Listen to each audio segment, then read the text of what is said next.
Two things happened. Something crashed, and the government definitely covered it up. If you saw that there were aliens there, would you tell us? Yeah. You would. President Clinton said he did check, and there was nothing. That's what we're instructed to say.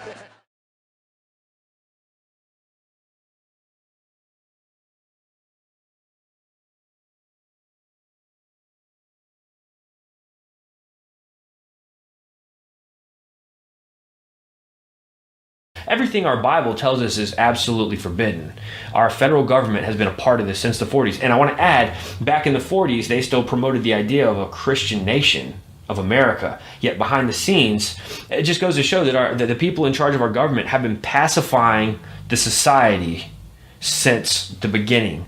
And I don't understand how people could be so blinded.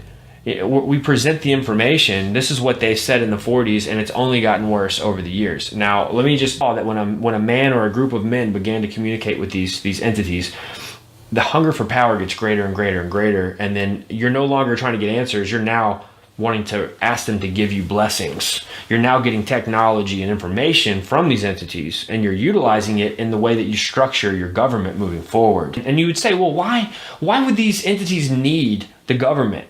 It's not a matter of them needing the government. It's a matter of setting up the scene for the end times deception where the Antichrist is going to unite the governments of the world.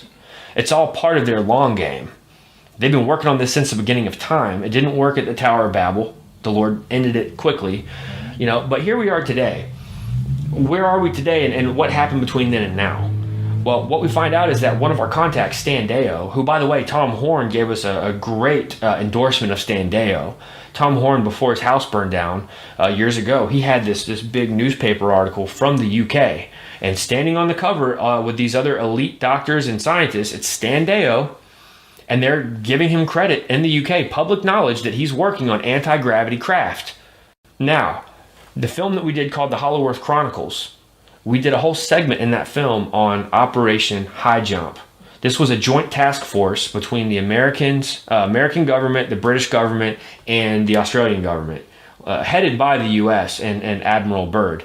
They go down to Antarctica in what turns into a UFO battle, and their big plan got cut in half, and they had to come home early because we lost men, we lost ships.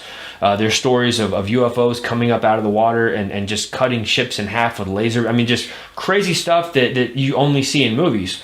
What's fascinating about this is that this was a joint task force with those same three governments that are now working together with Stan Deyo, the British, the American, and the Australians working together on alien technology yet again, years after Operation High Jump happened. Stan Deyo was working as a secret agent for the FBI in Australia inside of the deep underground military bases. And he said while he was in the program, he knew about the deal with Eisenhower. He knew in the program that President Eisenhower had made a deal with what they called alien entities. I believe that the evidence points to two events taking place, and these two events happened 1 year apart. The first one happened at Edwards Air Force Base, where Eisenhower disappears, and they call it a media blackout. It was kind of similar to when Hillary Clinton and President Obama disappeared and were at the Bilderberg meeting, but nobody knew where they were, and it was called the media blackout. People freaked out, right? Well, something similar happened here, where Eisenhower is no longer on radar, and they come back later and say, oh, well, he had a dental emergency, and so he had to go seek private dental care. Now, that happened, and then a year later, we have the Holloman Air Force Base event. Now, the thing about the Holloman event was that people were there who witnessed it. Holloman is where they were out on the landing strip, and you had UFOs landing, meeting with him. Meeting took place with Eisenhower and others, and then those UFOs took off. Now, there were eyewitnesses who have come forward. I was just talking about this with Chad Riley because he found some videotapes from the 90s. This is before the internet was doing its thing. In the 90s, there were videos that were recorded, old VHS tapes of some of these disclosure type engagements. I don't know what you want to call it, but these are men that were there. They're decorated men from the government, and they're now speaking out that yes, UFOs were landing and taking off at Holloman Air Force Base, and I believe it was 1955. We do know that things began to be more apparent after Babylon working, and therefore there were more things taking place where there was people seeking the entity. So what I believe happened was that the rift was open, the tear in the space-time continuum, if you will, a portal, Stargate was opened, and the government got involved.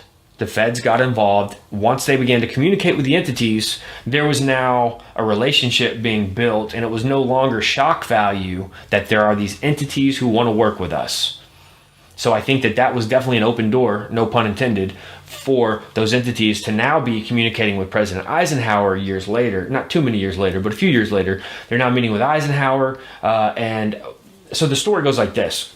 We're on the road trip. We're driving out to meet with Ray Boucher, who was contacted by the Department of Defense. This is really important. This is one of those like haymakers. The information that he gives us that he presented his full disclosure in our film Higher Entities. And we have this conversation about this Eisenhower deal. Apparently, there were two events that happened, and a lot of people blur them. A lot of people will mix it up with the Edwards Air Force Base and the Holloman. They're two separate events a year apart. That's so important. But the idea is that the gray aliens on record met with Eisenhower, and then you had this other group of entities known as like the Tall Whites or the Nordics. They met with Eisenhower separately, and they warned him. They said, you do not ever want to make a deal with the gray aliens. They are deceptive. They are very deceptive. All they want to do is deceive you and enslave you. They're demonic, basically. I don't think they use the word demonic, right? Because they're all demonic. But they were warning Eisenhower never to enter into a covenant with the Greys. Well, they were the good guys, the Greys were the bad guys. This is fascinating because if you fast forward into this idea of a coming deception, they had to already set the groundwork to create a good alien, bad alien, good cop, bad cop. Because what we're dealing with here is a bunch of liars. Satan's a liar, his demons are liars. Sure. They want to steal, to kill, and to destroy. That's biblical.